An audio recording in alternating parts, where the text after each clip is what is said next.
నెహెమ్యా 5వ అధ్యాయము. తమ సహోదరులైన యూదుల మీద జనులను వారి భార్యలను కఠినమైన ఫిర్యాదు చేసిరి. ఏదనగా కొందరు మేమును మా కుమారులను మా కుమార్తెలను అనేకులము, అందుచేత మేము తిని బ్రతుకుటకు ధాన్యము మీ యొద్ద తీసుకొందుమనిరి. మరికొందరు క్షామమున్నందున మా భూములను ద్రాక్షతోటలను మా ఇండ్లను కుదువపెట్టితిమి గనుక మీ యొద్ద ధాన్యము తీసుకొందుమనిరి. మరికొందరు రాజుగారికి పన్ను చెల్లించుటకై మా భూముల మీదను మా ద్రాక్షతోటల మీదను మేము అప్పు చేసితిమి. మా ప్రాణము మా సహోదరుల ప్రాణము వంటిది కాదా? మా పిల్లలు వారి పిల్లలను పోలినవారు కారా? మా కుమారులను మా కుమార్తెలను దాసులగుటకై అప్పగింపవలసి వచ్చెను. ఇప్పటికినీ మా కుమార్తెలలో కొందరు దాసత్వములోనున్నారు. మా భూములను మా ద్రాక్షతోటలను అన్యుల వశముననుండగా వారిని విడిపించుటకు మాకు శక్తి చాలకున్నదని చెప్పగా, వారి ఫిర్యాదును ఈ మాటలను నేను వినినప్పుడు మిగుల కోపపడితిని. అంతటా నాలో నేనే యోచన చేసి ప్రధానులను అధికారులను గద్దించి, మీరు మీ సహోదరుల యొద్ద వడ్డీ పుచ్చుకొనుచున్నారని చెప్పి వారిని ఆటంకపరచుటకై మహాసమాజమును సమకూర్చి, అన్యులకు అమ్మబడిన మా సహోదరులైన యూదులను మా శక్తి కొలది మేము విడిపించితిమి. మీరు మీ సహోదరులను అమ్ముదురా? వారు మనకు అమ్మబడవచ్చునా అని వారితో చెప్పగా, వారు ఏమీయూ చెప్పలేక ఊరకుండిరి. మరియు నేను, మీరు చేయనది మంచిది కాదు. మన శత్రువులైన అన్యుల నిందను బట్టి మన దేవునికి భయపడి మీరు ప్రవర్తింపకూడదా?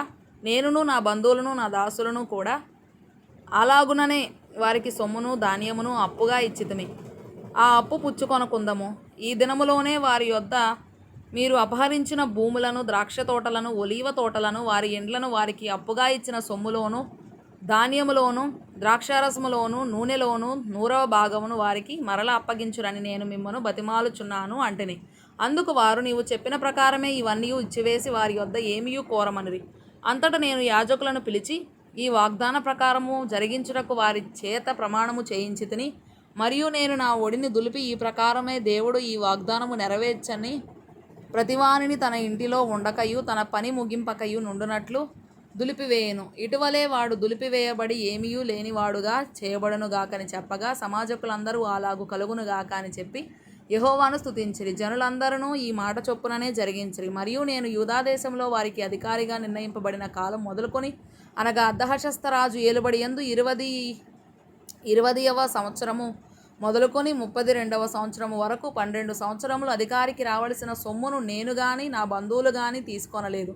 అయితే నాకు ముందుగా నుండిన అధికారులు జనుల యొద్ద నుండి ఆహారమును, ద్రాక్షారసమును, 40 తులముల వెండిని తీసుకొనుచు వచ్చిరి. వారి పనివారు సహా జనుల మీద భారము మోపుచు వచ్చిరి. అయితే దేవుని భయము చేత నేనలాగున చేయలేదు.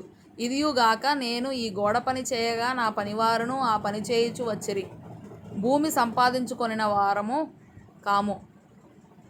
నా భోజనపు బల్ల యొద్ద మా చుట్టూనున్న అన్యజనులలో నుండి వచ్చిన వారు గాక యూదులను అధికారులను 150 మంది కూర్చుని ఉండిరి. నా నిమిత్తము ప్రతి దినము ఒక ఎద్దును, శ్రేష్టమైన 6 గొర్రెలను సిద్ధము చేయబడెను. ఇవియుగాక కోళ్లను 10 రోజులకు ఒక మారు నానా విధమైన ద్రాక్షారసములను సిద్ధము చేసితిమి. ఈ ప్రకారముగా చేసినను ఈ జనుల దాసత్వము బహు కఠినముగా ఉండినందున అధికారికి రావలసిన సొమ్మును నేను అపేక్షించలేదు. నా దేవా, ఈ జనులకు నేను చేసిన సకలమైన ఉపకారములను బట్టి నాకు మేలు కలుగునట్లుగా నన్ను దృష్టించుము.